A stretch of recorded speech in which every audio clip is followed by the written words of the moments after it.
அனைவருக்கும் வணக்கம். ரிஷபராசிக்காரர்களுக்கு நான் ரெடிதான் வரவா, குருவுடன் வரவா என்று சொல்லக்கூடிய வகையில் ஜென்ம ராசியில் வீற்றிருக்கக்கூடிய குருவுடன் பிரயஸ்தானத்தில் ஆட்சி பலம் பெற்று சஞ்சரித்த செவ்வாய் இணைய போகிறாருங்க. அப்படி இணைவதன் காரணமாக நீண்ட நாட்களாக எதிர்பார்த்து காத்து கொண்டிருந்த நல்ல நேரம் வந்திருக்கக்கூடிய ஒரு தருணமாக பார்க்கப்படுகிறது. நிச்சயமாக 13/7/2024 முதல் 26/8/2024 முடிவதற்குள் இனி தார தப்பட்டை கிளிய போகிறது என்று சொல்லக்கூடிய வகையில் ரிஷபராசிக்காரர்களுக்கு பல்வேறு வகையான அதிரடியான சிறப்பான முன்னேற்ற வாய்ப்புகளும் மகிழ்ச்சி கலந்த சுப நிகழ்வுகளையும் இனிமையாக சந்திப்பதற்கான யோகம் நிறைந்த ஒரு தருணமாக அமைய போகிறது என்பதை குரு மற்றும் செவ்வாயினுடைய அமைப்பு தெல்ல தெளிவாக உறுதிப்படுத்துகிறது. அதிலும் குறிப்பாக பொதுவாக ஒரு கிரகம் ஜென்மராசிக்கு வருவது அவ்வளவு சாதகமான அமைப்பு இல்லை என்றாலும் கூட அவர் குருவுடன் இணைந்து குரு மங்கள யோகத்தை மிக வலுவாக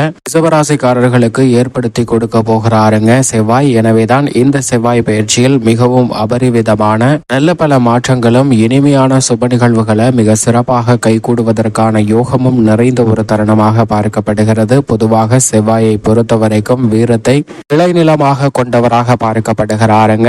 எந்த பணியை செய்தாலும் அவற்றை உற்சாகத்துடனும் துடுப்புடனும் விவேகத்துடனும் வீரத்துடனும் செயல்படுத்துவதற்கான அற்புதமான வலிமையை அள்ளி கொடுக்கக்கூடிய ஆற்றல் பெற்றவராக பார்க்கப்படுகிறார் செவ்வாய். நவ கிரகங்களிலே குரு சனிக்கு அடுத்தபடியாக சிறப்பு பார்வை உண்டு என்றால் அது நிச்சயமாக செவ்வாய்க்கு மட்டுமல்லாது மனித வாழ்வில் பூமிக்காரகன் மங்களக்காரகன் என்று அழைக்கப்படுகிறாருங்க. மங்களகரமான சுப நிகழ்வுகள் கைகூட வேண்டும் என்றால் மனித வாழ்வில் செவ்வாயினுடைய பங்களிப்பு மிக முக்கியமான ஒன்றாக பார்க்கப்படுகிறது. செவ்வாய் சாதகமற்று இருக்கும் போது பெரிய அளவிற்கு நன்மை கிடைப்பதில் தொய்வு சந்திப்பதற்கான சூழல் உண்டு. எனவேதான் செவ்வாய் மிக வலுவாக ஜென்மத்திற்கு வந்தாலும் இந்த தருணத்தில் நிறைந்த மாற்றுதலை மிக வலுவாக பெறுவதற்கான யோகம் உருவாகக்கூடிய ஒரு தருணமாக பார்க்கப்படுகிறது. பொதுவாகவே குரு செவ்வாய் ஆகிய இரு கிரக நிலைகளுமே நட்பு கிரகங்களாக பார்க்கப்படுகின்றன. ராசியின் அதிபதியான சுக்கிரனை குரு பகை கிரகமாக பார்த்தாலும் குருவினுடைய பார்வையில் செவ்வாய் நட்பு கிரகமாக இருக்கிறார். அதே போன்று செவ்வாயினுடைய பார்வையில் ராசியின் அதிபதியான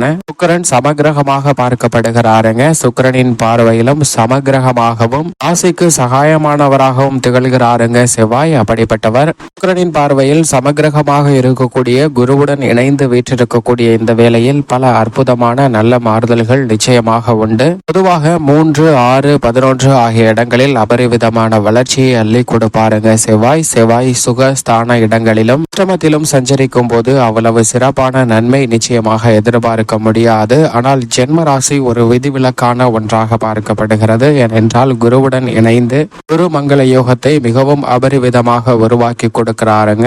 7 மற்றும் 12ஆம் இடத்தின் அதிபதியான செவ்வாய் சப்தமாதிபதியும் விரையாதிபதியுமாக இருக்கக்கூடிய செவ்வாய் ஜென்மராசிக்குள் வந்திருப்பது நிச்சயமாக ரிஷபராசிக்காரர்களுக்கு ஒரு விதமான யோகத்தை உருவாக்கி கொடுக்கிறது என்பதுதான் யதார்த்தமான உண்மை. எந்த காலகட்டத்திலும் அனைத்து கிரகங்களையும் ஒப்பிட்டு பார்க்கும் போது நிச்சயமாக ஏதோ ஒரு சமயத்துல ஏதோ ஒரு கிரகநிலைகள் சாதகமற்ற ஒரு சூழ்நிலையை உருவாக்கலாம். ஆனால் அதே வேளையில் மிக மோசமான தருணங்கள்ல கூட ஏதோ ஒரு கிரகநிலை மிக வலுவாக சஞ்சரிப்பதற்கான சூழல் உண்டு. அப்படிப்பட்ட அமைப்பில் தான் தற்போது ரிஷபராசிக்காரர்களை பொறுத்தவரைக்கும் லாபத்தில் ராகு, கர்மத்தில் ராசியின் அதிபதியான சுக்கிரனின் நட்பு கிரகமாக இருக்கக்கூடிய சனி, பஞ்சமஸ்தானத்தில் கேது, 3ஆம் இடத்தில் ராசியின் அதிபதியான சுக்கிரன், புதன், சூரியன் போன்ற கிரகநிலைகள் வலம் வந்து கொண்டிருக்கின்றன. இப்படிப்பட்ட இந்த வேளையில் ராசியின் அதிபதி மிக விரைவில் சுகஸ்தானத்திற்குள் நுழைய போகிறார். எனவே கிரகநிலைகளின் அமைப்பை ஆராய்ந்து பார்க்கும் போது சந்திரன் உட்பட பெரும்பான்மையான கிரகநிலைகளின் அமைப்பு சாதகமாக இருக்கக்கூடிய ஒரு தருணமாக தான் நிச்சயமாக அமைகிறது. எனவேதான் நீண்ட நாட்களாக எதிர்பார்த்த நல்ல நேரம் கிடைக்கக்கூடிய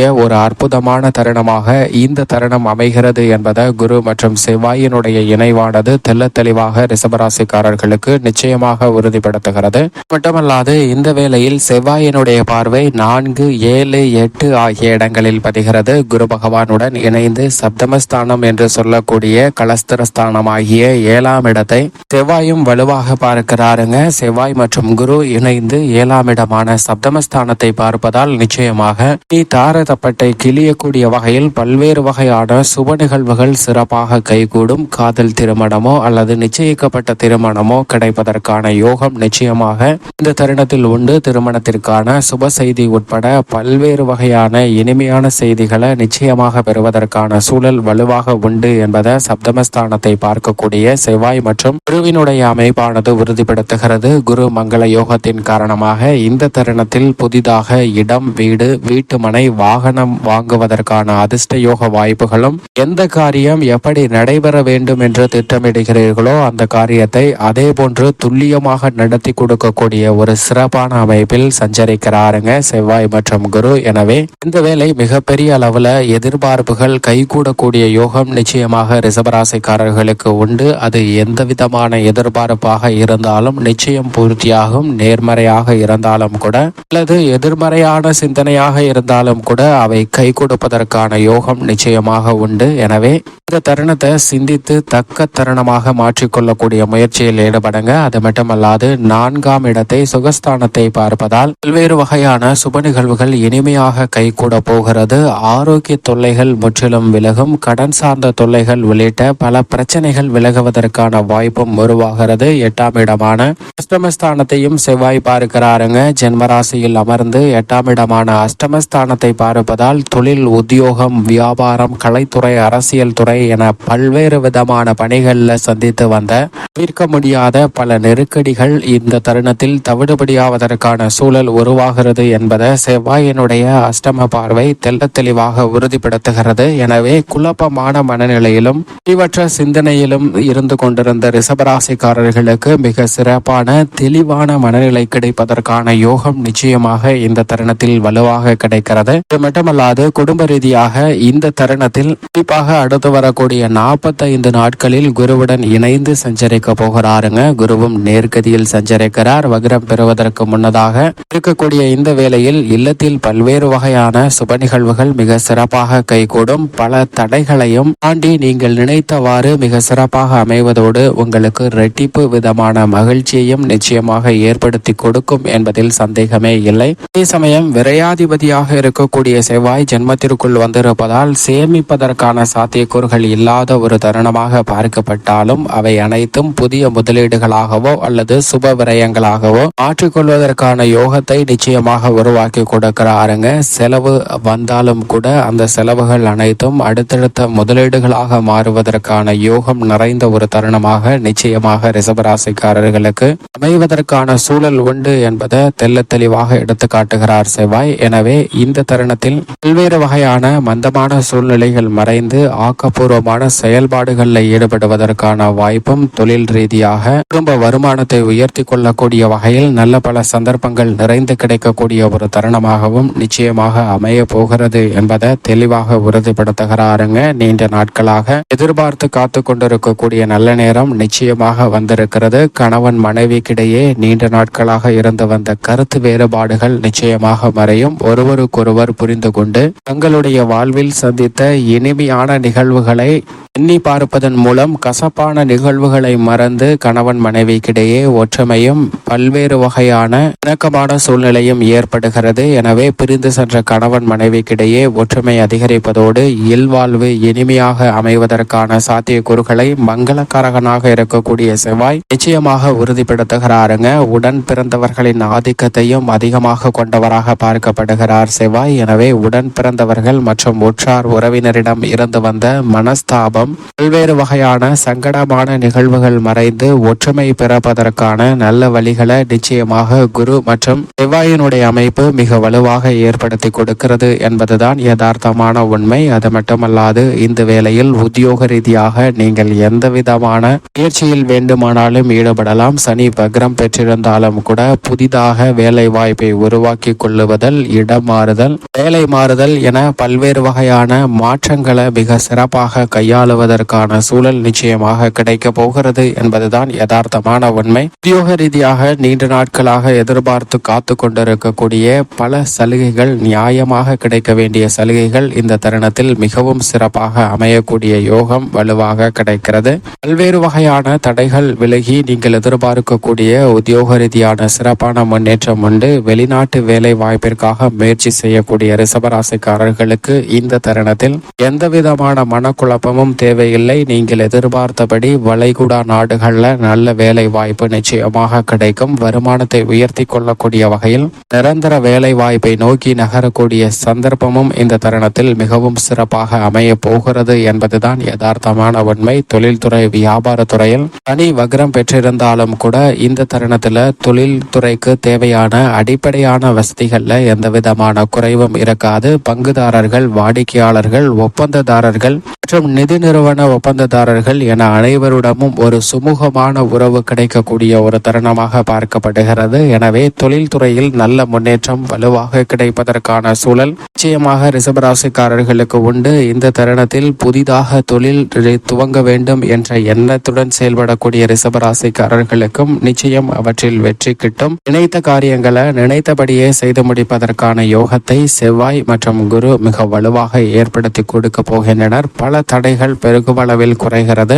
கலைத்துறையின் நாயகனாக இருக்கக்கூடிய ராசியின் அதிபதியான சுக்கிரனும் பெரும்பாலும் இந்த வேளையில் சாதகமாகவே வலம் வந்து கொண்டிருக்கிறார். புத சுக்கிர யோகமும் மிக வலுவாக நிறைந்து கிடைக்கக்கூடிய ஒரு தருணமாக பார்க்கப்படுகிறது. எனவே இந்த வேளையில் கலைத்துறை ரீதியான பணிகளில் உங்களது படைப்புகளுக்கு மிகப்பெரிய அளவில் அங்கீகாரம் கிடைக்கும். மக்கள் மத்தியில் நல்ல வரவேற்பு கிடைப்பதோடு மட்டுமல்லாது பொருளாதார ரீதியாக உயர்ந்த புகழ்பெற்ற நிறுவனங்களுடன் கலைத்துறை ரீதியான பணிகளில் ஒப்பந்தம் மேற்கொள்ளப்பட்டு பணியாற்றுவதற்கான நல்ல பல வாய்ப்புகள் நிச்சயம் இந்த தருணத்தில் கிடைக்கிறது. ஒரு கடனை அடைக்க மற்றொரு கடன் வாங்கிய சூழலில் தற்போது மிக பிரம்மாண்டமான மாற்றத்தை சந்திப்பதற்கான வாய்ப்பு மிகவும் வலுவாக ரிஷபராசிக்காரர்களுக்கு நிச்சயமாக கிடைக்கிறது. அரசியல் சார்ந்த பணிகளில் மக்கள் மத்தியில் பெயர் புகழ் அதிகரிப்பதோடு நீங்கள் எதிர்பார்க்கக்கூடிய காரியங்கள் அனைத்தையும் சிறப்பாக செயல்படுத்தி வெற்றி பெறுவதற்கான சூழல் உண்டு. உங்களுடன் இணக்கமாக இருப்பவர்கள் தொடர்ந்து இணக்கமான பல நல்ல முன்னேற்ற வாய்ப்புகளை வழங்குவதற்கான சூழல் உருவாகக்கூடிய ஒரு தருணமாக தான் பார்க்கப்படுகிறது. எனவே மக்கள் மத்தியிலும் கட்சியிலும் நல்ல வரவேற்பு நிறைந்து கிடைக்கக்கூடிய ஒரு தருணமாக நிச்சயமாக அமைகிறது. மாணவ மாணவியரின் கல்வி சார்ந்த பணிகளில் பெரும்பான்மையான கிரகநிலைகள் கல்விக்கு சாதகமாக வலம் வருவதால் மாணவர்கள் விரும்பிய உயர்கல்வியின் இணைந்து பயில்வதற்கான யோகம் வலுவாக கிடைக்கிறது. திட்டமிட்டபடி உயர்கல்வி சார்ந்த பணிகள் மிக சிறப்பாக அமைவதோடு விரும்பிய பாடப்பிரிவை விரும்பிய கல்லூரியிலே பயில்வதற்கான யோகம் இந்த ஆண்டில் மிக வலுவாக கிடைக்கிறது. விவசாயம் சார்ந்த பணிகளில் விவசாயத்துறையின் அதிபதியான செவ்வாய் ஜென்மராசிக்குள் நுழைந்திருப்பது ஒரு வகையில் அதிர்ஷ்ட யோகத்தை நிச்சயமாக உருவாக்கி கொடுத்திருக்கிறது. எனவே இந்த சந்தர்ப்பத்தை சரியாக பயன்படுத்தி கொண்டால் நீண்ட நாள் கனவு உங்களுக்கு நிச்சயமாக நிறைவேறும். புதிய நிலம் மற்றும் விவசாய நவீன உபகரணங்கள் வாங்கக்கூடிய சிறந்த தருணமாக அமைகிறது. அக்கம் பக்கத்து நிலத்தாரிடம் இருக்கக்கூடிய பிரச்சனையும் வெகுவளவில் குறைகிறது. சுக்கிரன் ஜென்மத்தில் குரு இருந்தாலும் கூட சுக்கிரன் சாதகமாக வலம் வருகிறார். ஜென்மத்தில் செவ்வாய் இருப்பது பல்வேறு வகையான மங்களகரமான நிகழ்வுகளை தாரை தப்பட்டை கிளியக்கூடிய வகையில் மிக வலுவாக அமைத்து கொடுக்க போகிறாருங்க ரிஷபராசிக்காரர்களுக்கு. எனவே பெண்மணிகளை பொறுத்த வரைக்கும் மங்களகரமான சுப நிகழ்வுகள் இனிமையாக கைகூடும். பெண்மணிகள் நினைக்கக்கூடிய காரியங்கள் எதுவாக இருந்தாலும் கனகச்சிதமாக செய்து முடிக்கக்கூடிய யோகம் நிறைந்த ஒரு தருணமாக நிச்சயமாக அமைகிறது. மேலும் இந்த தருணத்தை சாதகமாக மாற்றிக்கொள்ள ரிஷபராசிக்காரர்கள் வாரத்தில் செவ்வாய்க்கிழமை விரதமிருந்து அருகாமையில் உள்ள முருகப்பெருமாள் ஆலயம் சென்று தீபமேற்றி வழிபாடு செய்யுங்கள். தங்களுடைய வாழ்வில் நீண்ட நாட்களாக எதிர்பார்க்கக்கூடிய நல்ல நேரம் நிச்சயமாக இந்த தருணத்தில் கிடைத்திருக்கிறது என்பதை உறுதிப்படுத்திக் கொள்ளலாம்.